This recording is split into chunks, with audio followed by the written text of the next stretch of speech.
সাল্লামের কন্যা ফাতেমা রাদিয়াল্লাহু তাআলা আনহা তাকে মা বলে সম্বোধন করা এটা সঠিক নয়, কারণ ফাতেমার মা, তিনি মা হলে আবার ফাতেমা আমাদের কিভাবে মা হন? অতএব তাকে মা হিসাবে সম্বোধন করা এটি সঠিক নয়। ফাতেমা বলে শিরিক বিদাত বলে যাবে না।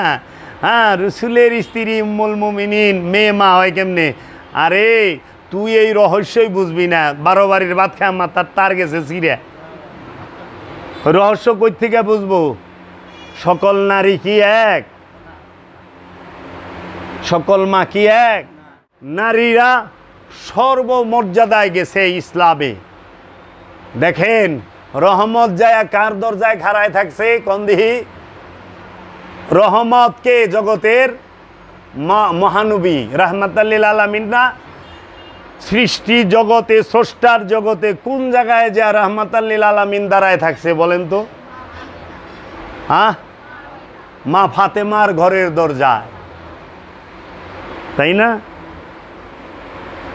মা ফাতেমার ঘরের দরজায় সিদরাতুল মুনতাহায় যায় আল্লাহর হাবিব খাড়ায় নাই, লামাকামে যায় আল্লাহর হাবিব দাঁড়ায় থাকে নাই, মা ফাতেমার দরজার সামনে আল্লাহর হাবিব দাঁড়ায় থাকছে।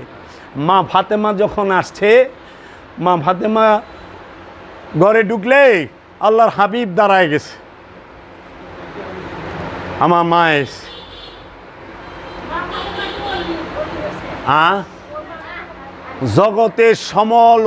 জগতের সকল অলিরা ইমামরা মা ফাতেমার ঘরে থেকে আইছে। অলি গো মা, ইমামের মা, সৈয়দের মা, মুহাম্মদ সাল্লাল্লাহু আলাইহি সাল্লামের মা, তাই তাকে বলা হয় জগৎ জননী। কারণ জগৎ জননী কেন? তিনি সবার মা। এলে আমরা মা ফাতেমা কই?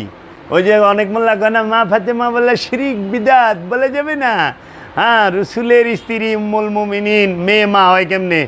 আরে তুই এই রহস্যই বুঝবি না। 12 বাড়ির ভাত খায় মাথার তার গেছে ছিঁড়ে। রহস্য কই থেকে বুঝবো? সকল নারী কি এক? সকল মা কি এক?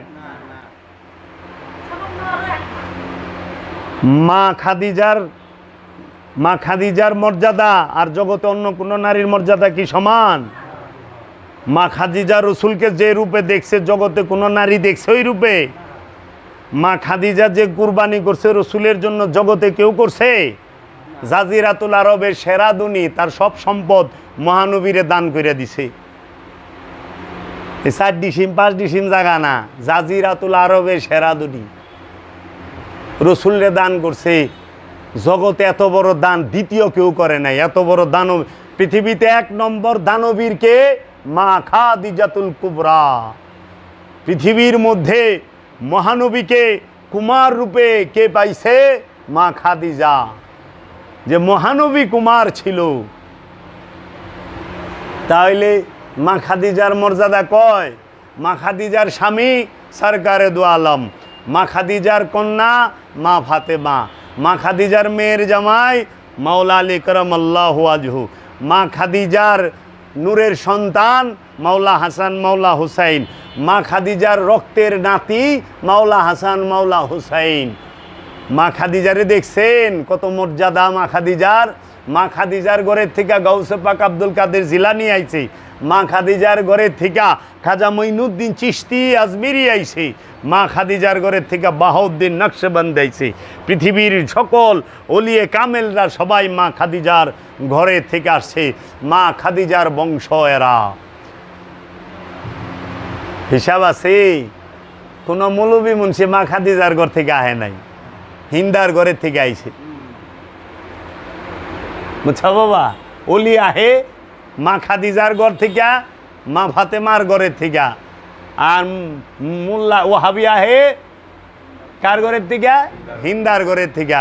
ওহাবির জন্ম হিন্দার ঘরের থেকে, আর অলির জন্ম, অলির আগমন মা খাদিজার ঘর থেকে। তাই সেই মা খাদিজা। তো আমার মার কথা আমি তো গুমু, আপনার মার কথা আপনি কইবেন না? যার যার মার কথা হ্যাঁ কইব। তো জাগো মা হিন্দা, হেরা হিন্দার পেঁচাল পারবো, আর যার মা খাদিজা আছে খাদিজা মার পেঁচাল পারবো। আমার মা তো ফাতেমা, আমার মা মা খাদিজা, আমার মা মা মরিয়ম, আমার মা মা আসিয়া, এরা মা হাজেরা, সবাই আমার পূজনীয়। তাদের পায়ের নিচেই আমার জান্নাত। কোন মায়ের পায়ের নিচে জান্নাত? যিনি জগৎ জননী, তার পায়ের নিচে জান্নাত। বুঝছো গো? আগে জানো, হৃদয়েরও বন্ধু তুমি, জগৎ বন্ধু তুমি, হৃদয়ের স্বামী।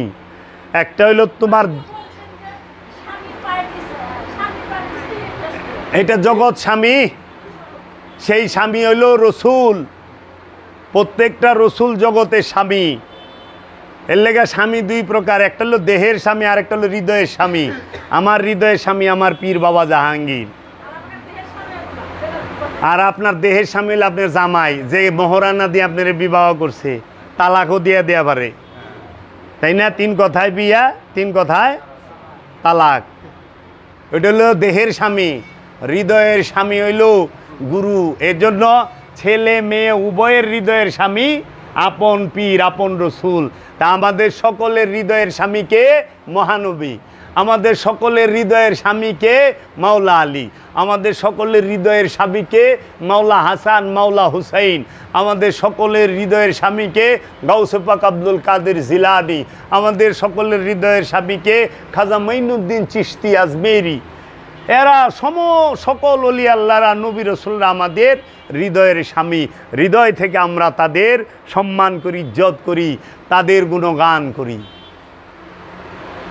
তো এখানে হৃদয়ের স্বামীও বুঝে না, দেহের স্বামীও বুঝে না। মানে আমি আমার মুর্শেদের লোকে প্রেম করি, আমার মুর্শেদ তার মেয়ে না।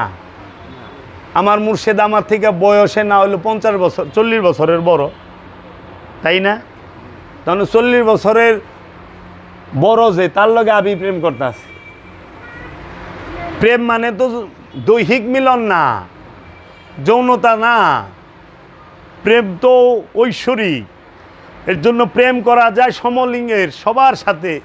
কি পুরুষের সাথে প্রেম করতে হয়? পুরুষকে জানেন? যে ওলিয়ে কামেল, যে রসুল, সে পুরুষ। পুরুষ মানে খান্নাস মুক্ত নফস। এই পুরুষকেই কোরআনের ভাষায় রসুল বলে। আর আমরা যারা আছি আমাদেরকে কোরআনের ভাষায় নর আর নারী বলছি।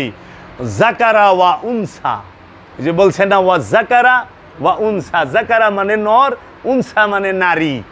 এই জন্য আমরা হইল নর আর নারী। এই নর আর নারীকে আল্লাহ পুরুষ হইবার কইছে, মানে খান্নাস মুক্ত হইবার কইছে। এর জন্য আল্লাহ কইছে যে পুরুষ সংসারের কর্তা, রাষ্ট্রের কর্তা, সেই রাষ্ট্র উন্নত হবে। মানে খান্নাস মুক্ত একটা ব্যক্তি যদি একটা সংসারের লিডার হয়, একটা সংসারের কর্তা হয়, একটা দেশের মূল হয়, ওই দেশে এমনি উন্নত হবে। এর লেগা মহানবী আরব রে কত উন্নত স্তরে লেগে গেছিল অল্প সময়ে, কারণ তার কর্তা ছিল পুরুষ, নারী না। নারী মানে বন্ধনযুক্ত। ওই যে কয় না, নারী জাহান্নামী, এই নারী আপনার আনা। এইটা হইল এই নর নারীর মধ্যে, জাগো মধ্যেই শয়তান যুক্ত আছে, এরাই নারী। এই নারী জাহান্নামী, শয়তান যুক্ত নফসি জাহান্নামী। ওখানে ওই যে মৌলবী সাবরে দেন না, রাজ্জাক বিন ইউসুফ কয় নারী মানি জাহান্নামী, নারী মানে। আশ্চর্যের বিষয়, এই বেটা তো নারী আর পুরুষের পার্থক্যই বুঝে না। যে লোভ করে হ্যাঁ নারী। নারী মানেই বন্ধন, পুরুষ মানে মুক্তি। পুরুষ এক, নারী হইল দুই। দুইয়ের অবস্থানকে নারী বলে। নারী হইল বস্তু মোহের প্রতীক,